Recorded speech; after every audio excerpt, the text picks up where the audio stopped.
Senate निवडणुका रद्द झाल्यानं आदित्य ठाकरेंनी आता तातडीची बैठक बोलावली। युवा सेनेकडून निवडणुकीत 10 उमेदवार देण्यात आले होते। मतदानाच्या एक दिवस आधी निवडणूक स्थगित झाल्यानं मतदार आणि उमेदवारांमध्ये नाराजी आहे। युवा सेना पदाधिकारी आणि सिनेटचे उमेदवार या बैठकीला उपस्थित राहणार असल्याची माहिती आहे। प्रतिनिधी चेतन सावंत सध्या आपल्यासोबत फोन लाईनवरून जोडले गेलेत, आपण त्यांच्याशी बातचीत करूया। चेतन, खरं तर आदित्य ठाकरे यांनी ही तातडीची बैठक बोलावलेली, या बैठकीमध्ये नेमकी काय चर्चा होणं अपेक्षित आहे? विक्रांत, आपण पाहिलं असेल सिनेट निवडणूक ही दुसऱ्यांदा स्थगित झाली आहे। यापूर्वी देखील तारीख जाहीर होऊन नंतर स्थगित करण्यात आली होती।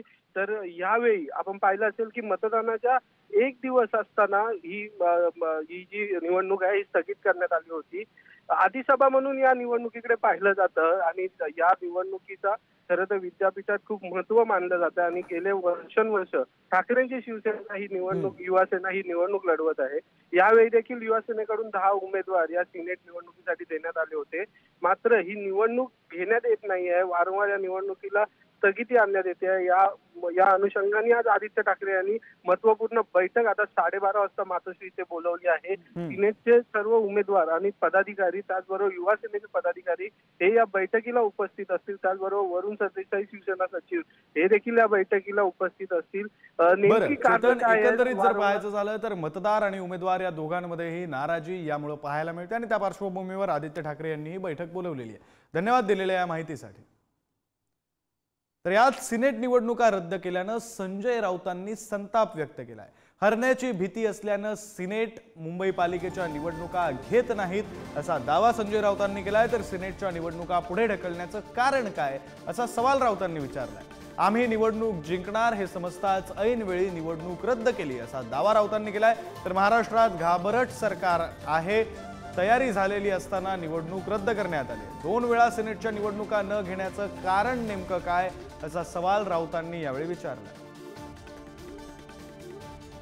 गेल्या 2 दिवस असताना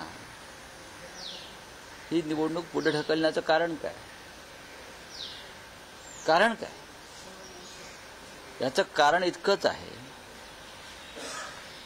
की शिवसेना या निवडणुकीत पूर्ण ताकदीनं उतरली आहे आणि सर्वच्या सर्व जागा या निवडणुकीतल्या शिवसेना जिंकते हे दिसून आल्यावर डरपोक शिंदे सरकारनं, मी डरपोक हा शब्द यासाठी वापरतो की त्यांना कोणत्याही निवडणुकांना सामोरं जाण्याची हिंमत नाही।